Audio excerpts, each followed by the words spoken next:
मामाची दृष्टी त्या लहान मुलीवर गेली. तिचं नाव काय? यमुना. हाक मारली, यमुना ये ग बाय ये. यमुना लहान मुलगी होती, ती उठली आणि मामाकडे गेली. मामाकडे गेली. मामाने तिच्या हाताला धरलं आणि आपल्या मांडी बसवलं. यमुना यमुना आली बघ बाय, दररोज मी इथं येतो पण ये बर का यमुना.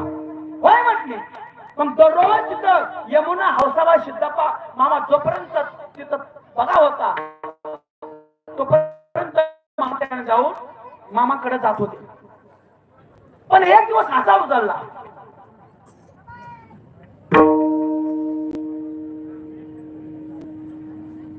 ऐका तर ती काय नाही पारेला चालले द्या, तुम्ही फक्त कीर्तन लक्ष द्या.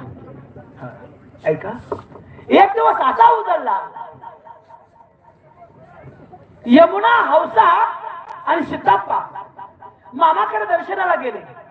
मामाने यमुनाला घेतलं, मांडी बसवलं आणि सांगितलं, हौसाबाई ही तुझीच मुलगी नव्हे ना? हो मामा माझीच आहे. लक्ष ठेव ग बाई, लक्ष ठेव. मामा सहज बोलून गेलं, लक्ष ठेव ग बाई. मामा इकुलती एक आहे, तिच्याकडे माझं लक्ष असतच की. नाही लक्ष ठेव. मामा सहज बोलून गेलं. पण मामा संत सहज बोलतात, पण ते सहजाशी सामान्याने घ्यायचं नसतं. ऐका, ती रात्र कशी बशी गेली. सिद्धप्पा यमुना हौसाबाई घरी गेले आणि यमुना लहान असल्यामुळे दारात खेळू लागली. हरळ दाट होते, त्या हरळ दाट हरळमध्ये खेळू लागली. त्या दाट हरळमध्ये आशील नाग बसलेला होता. ती नाग हौसाबाईला आपलं यमुनाबाईला चावला आणि यमुना रडू लागली, आई आई आई काय चावलं बघ, आई काय चावलं बघ, आई काय चावलं बघ. असं म्हणता म्हणता हौसाबाई बाहेर आली. बघती तर सळ सळ सळ सळ नाग करत निघून गेला. त्या टायमाला हौसाबाईने हाक मारली, धनी धनी आपल्या मुलीला साप चावला, साप चावला. तोपर्यंत यमुनेच्या तोंडातून भेद बाहेर पडत होता. सिद्धप्पा म्हणले, अगं तो लक्ष ठेवायला पाहिजे होतं. त्या टायमाला हौसाबाई म्हणली, मामा रात्रीच म्हणलं होतं लक्ष ठेव ग, लक्ष ठेव ग, लक्ष ठेव. आता मला कळलं मामा का लक्ष ठेव म्हणत होतं, का लक्ष ठेव म्हणत होतं. हे मोर्चा व्हायचं हे मामाला दिसत होतं, म्हणून मामा रात्री मला म्हणत होतं लक्ष ठेव, लक्ष ठेव. ज्या मामाला दिसत होतं त्याच मामाकडे घेऊन यमुनेला चला. दोघा पती पत्नीने यमुनेला उचललं. काही गावातील लोक उठली आणि मामा पशी गेली. त्याच्या लांबूनच मामाने बघितलं, आली वाटतं हौसा, आली वाटतं यमुना. मी रात्री सांगितलं होतं नजर ठेव, पण नजर न ठेवल्यामुळं एवढा पश्चाताप त्यांना भोगावा लागला. असं म्हटल्यानंतर मामा पुढे सगळं गेली आणि सगळी शांत झाली.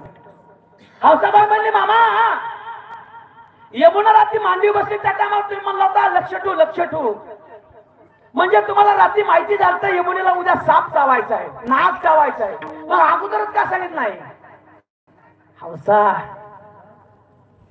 ए हौसा, अगं मी सांगाय चुकत नाही, मी सांगतो ते बरोबर असतं. अनुकरण करायचं काम तुमचं असतं. मी सांगितलं लक्ष ठेव, तो लक्ष ठेवलं नाही म्हणून तिला हा नाग डसला. नाही नाही मामा, तुम्हाला माहिती होतं, मग तुम्ही अगोदर मला जागरूक करायचं होतं.